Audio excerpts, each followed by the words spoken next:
Well, I made it to the mountaintop with my great nieces and nephews. Be careful, Ashlyn. Okay, you gonna sit right there? That's a big girl. They sitting there looking at what their great granddaddy and grandma started. This is Ivy Road. I'm on top of the hill where they are grading. This is where I was reared at as a little bitty girl during desegregation time. This was called the Big Rock. As you can see down under the valley in the hills, there's a river, there's a stream that flows where they cut off grading out. This was called the Big Rock. This is what I went to court about. Lord have mercy. God, we thank you. The Bible says and tells us about how the truth can make you free. Some say it says set you free. It don't matter to me. I'm free.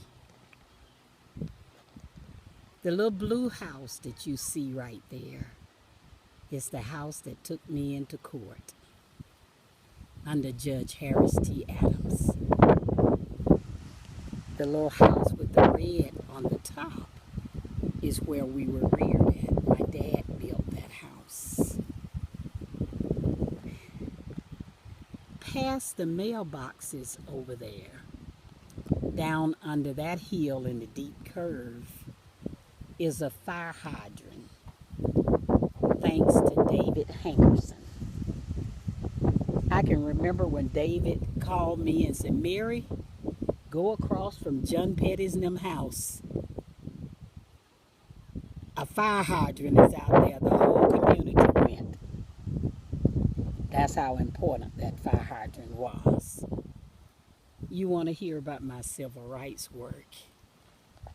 A lot of it took place on Ivy Road. Hold on a minute. The little red, the house with the red roof right there. That house burnt back in the 60s. My dad was living in it. By the mailbox over there was the end of the line. That was during the time that those small pipes was put in through Cobb County, and Commissioner Harvey Pascal was our commissioner during that time. I worked with Harvey, and they had to extend those lines. My son, when the water would go into the house, it was dirty. It was dirt water. I remember Grady Hospital was going to charge me and my ex-husband. They thought we was feeding our son messy water. His body was so polluted with infection from the dirty water that ran into that little house right there. So you often hear me talk about that great man, David Hankerson. The man fought for a lot of stuff in different communities, in my opinion. That house burnt. And over the hills of those trees in that blue house right there was a lady named Betsy Runner, who owned their land too, that bought it from our family, G.W. Felker. Her son got burnt up in a trailer, Burks, over that hill. It was not enough water in the fire truck to put the house out. They would have to come up to the line right here to fill the truck up. And at a time, back in the early 60s, 64, they would have to go up here to Allen Road and Ivy Road By the time you filled the truck up and got back down to the house, the man was dead. The trailer was burned up. That's a little piece of history. That's the house that I built when the 80th governor was running for office in 1988. I remember the FBI sitting in my house. I remember Max Cleveland. I remember, oh my Lord, so many elected officials, because a problem occurred. As I moved the video on around and walk up the hill a little bit, I'm going to tell you a little bit about that problem. There was a problem with Gibraltar, the S&L scandal. And beyond, y'all can walk down, beyond those tractors is another subdivision called Willow Pond. They had lawsuits. The houses was built some kind of way. The Queens Lake would overflow and run into the houses, and it just couldn't be. They had a lawsuit, and what I've always disliked about black people, we are always easy to conquer and divide because we don't communicate. Keep the information from us. That group didn't know what this group was doing. Let me move the camera on around to over those hills. Over those trees is called, it used to be Ivey Terrace. They didn't know what Willow Pond was doing. And the old settlers was caught in the middle. During that time, my dad was fighting. Y'all can keep going. Go on. Walk slow. Huh? Go slow. Yes. During that time, the old settlers was having issues. My dad started back in 78. Even before then. Then let me tell you how you fought. They had their guns. Dogs would be put around the house on the property. Because big builders wanted land.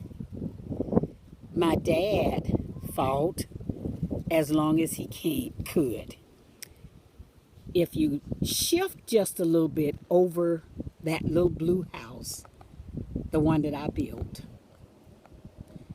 is the same yard that my father fell dead after a cow kicked him in the chest.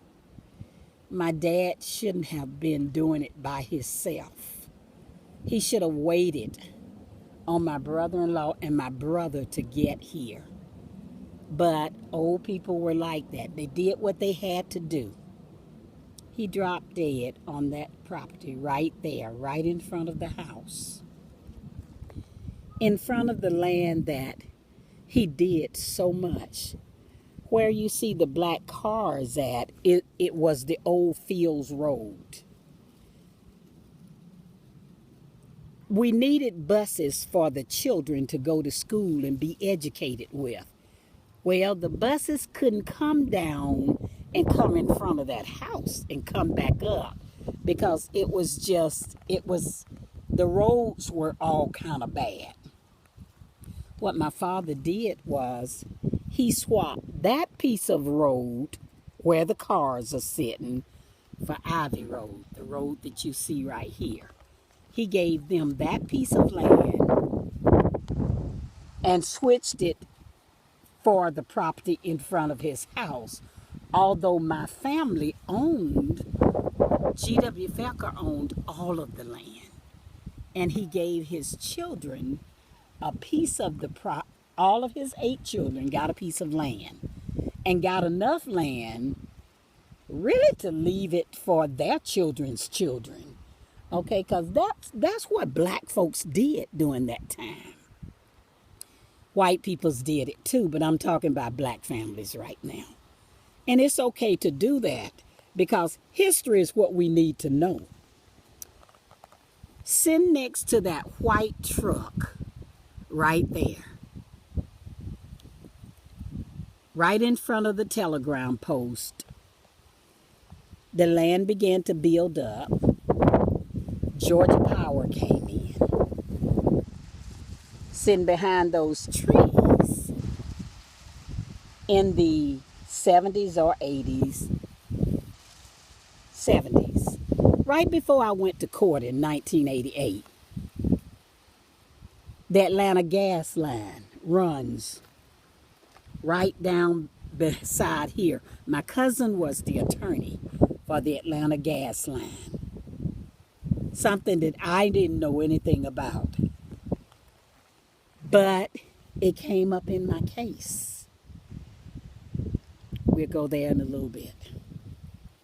My father gave them an easement coming from the mailbox down into the land to get back there. And it is a beautiful Georgia Power line behind those trees. Now, what is all that about? Before I go there, behind that blue house and those trees is the first African American cemetery ever in the history of Cobb County that belongs to my family. That's black history. A lot of babies, older peoples are buried over there. My dad gave an acre of land because he had so many children, 14 children, 67 grandchildren, over 150, 200 great-grandchildren. Down to the 6th generation, the numbers kept growing, so we needed land. If some of them died, they would have a place to be buried on. So that's a little bit of that history of what my mom and my dad fought for. My dad, in the 60s, learned of a problem. At the top of the hill, where you see the Hamilton Blue House, right over the hill there, where that rail is in between the white trucks, is where my dad fell dead. My dad learned that my grandmother made a loan to the man, Dr. Haggard, that owned this property on the top of the hill right here.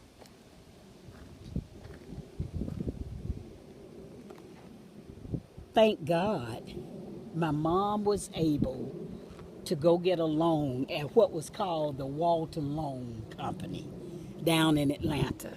And my mom had the public job at Whittier Cotton Mill.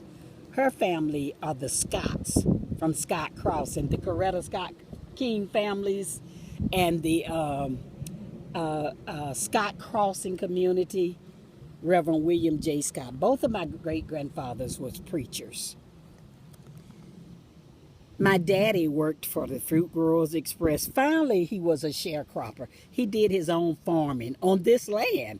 Right here is where I got a whipping for the cow falling. I didn't know a cow couldn't go down a hill. Got a whipping because the cow broke his leg. My dad had to kill him. But I didn't get a bad whipping. I just got a lesson learned. But my mom borrowed the money. My dad paid Dr. Haggard off, and I think the Glore family were the ones that did the paperwork. A good friend of mine told me a lot of history. Told me a lot because he notarized a lot of the deeds as the deeds were switched back over. The land was switched back over into my father's name.